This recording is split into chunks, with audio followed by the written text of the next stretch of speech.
Well, hello. You know, canning season in the dead of summer is one of my favorite times because it's when you can use all that wonderful bounty, fresh harvest from the garden. I'm a huge vegetable gardener, and you can use it in various ways to preserve it throughout the winter and the coming cold months, and also just for ways to enjoy that are really delicious. So obviously we don't can anymore always for these like long, huge, extended families that we have. We more can sometimes for enjoyment, also for keeping and making it maybe more economical, more healthy, safer, whatever it is.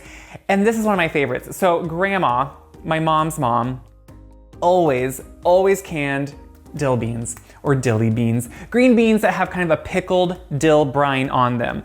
She was a master at canning. She's no longer with us. But she could do anything with canning and knew how to do it, knew the times, knew the measurements. And these are one of the things that I picked up with her. I did it with her, and now I still do it because I love dill beans. They are like a great pickle, so they're great to add to snack plates or have different things before a meal, and they're just great. So to start, we're gonna do a simple brine that I actually use for a lot of things. I'm gonna start with some water. It's just pretty easy, and that's what I love about doing a pickled vinegar brine.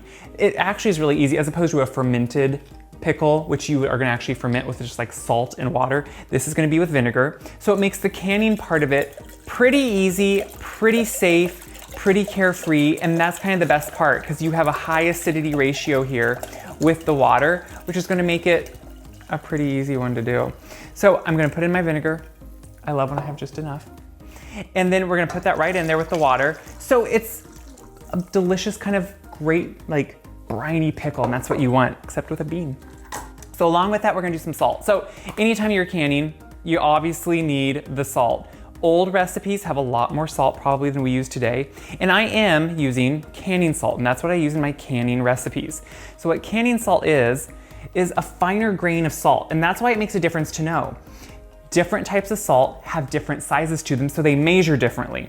So that is why I always make sure to say, if you look at my recipe, which is on my website, wiseguide.com, this is canning salt. So it does make a difference because you have to change maybe the amount you use if you don't use canning salt.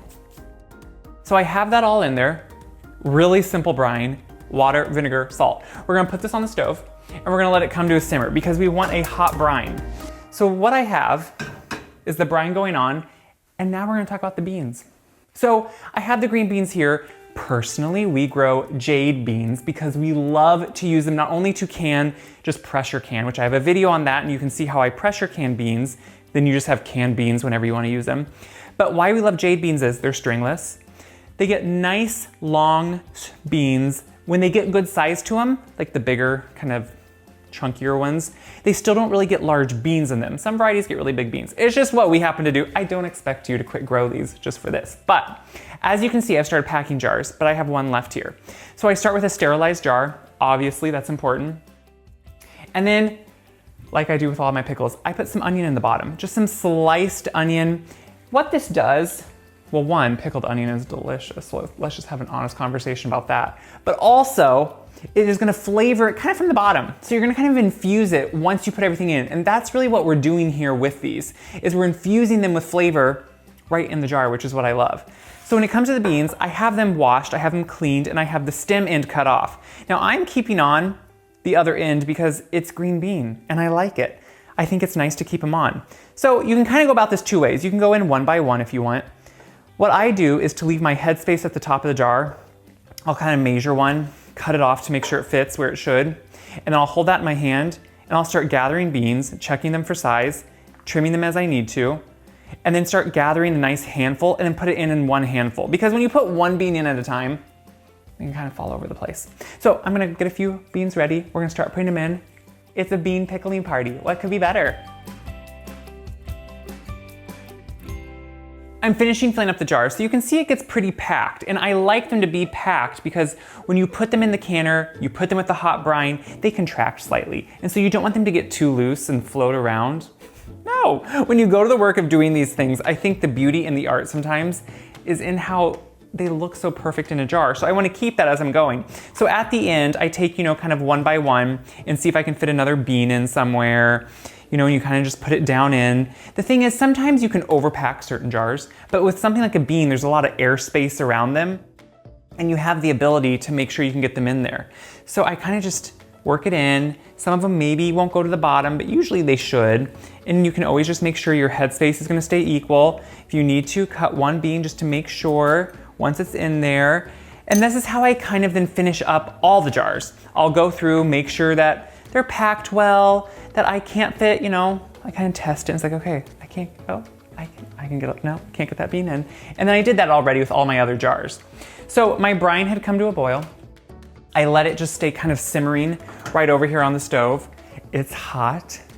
It smells like a brine. And what we do at this point is we fill the jars. It's that simple. Now I think I can only fit 5 in my hot water bath, so we'll do 5 of them here. And what I do is I just ladle the brine in right on top.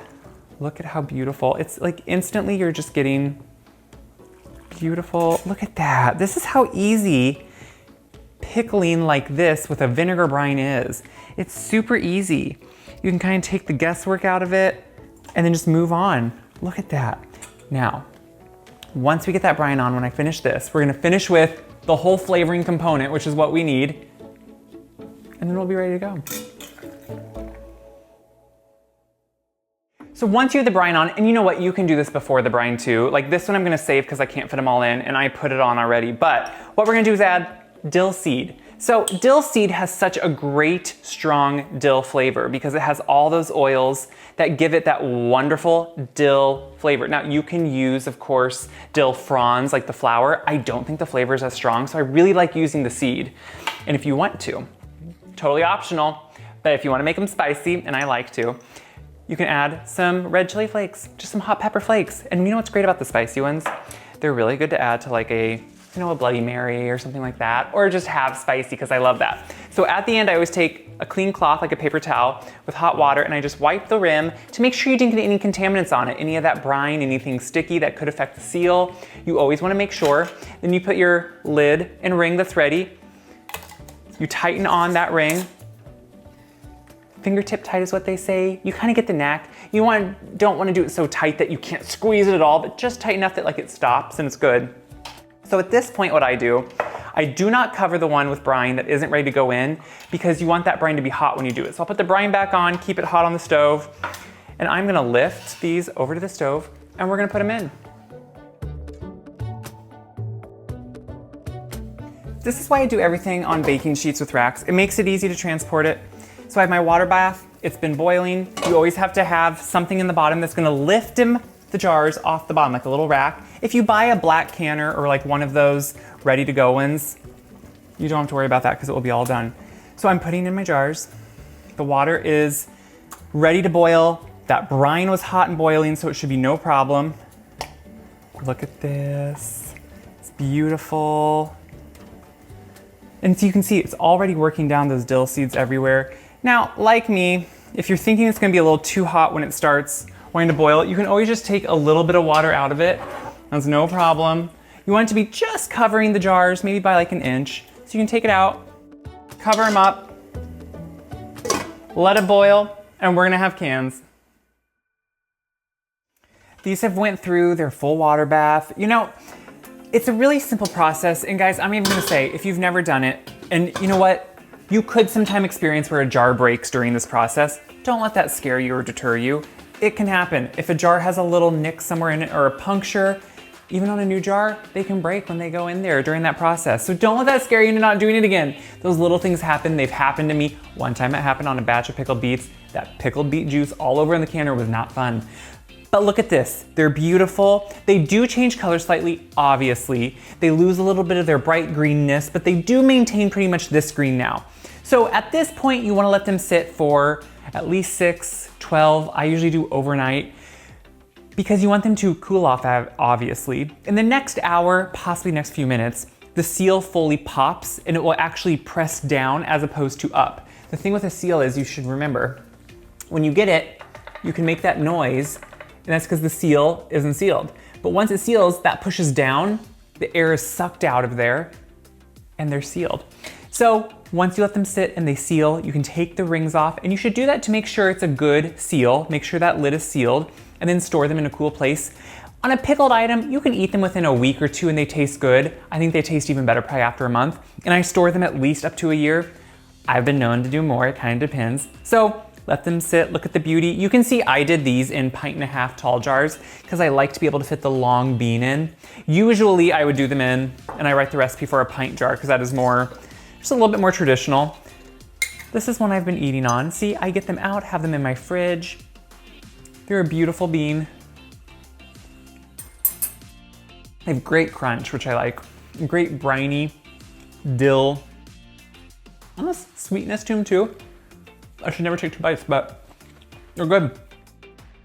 I love a dill bean, you guys, and I think it's a great variation on something pickled that is fun, that is fresh, that is crunchy, that you can add to salads, give away as gifts, whatever it is. So what do I always want you to do? Share the video around. Because yeah, it of course helps me, but it helps so many people see how easy and fun this process can be. You can do a few jars, you can do 3 jars, 6 jars, whatever works for you, and that is the point.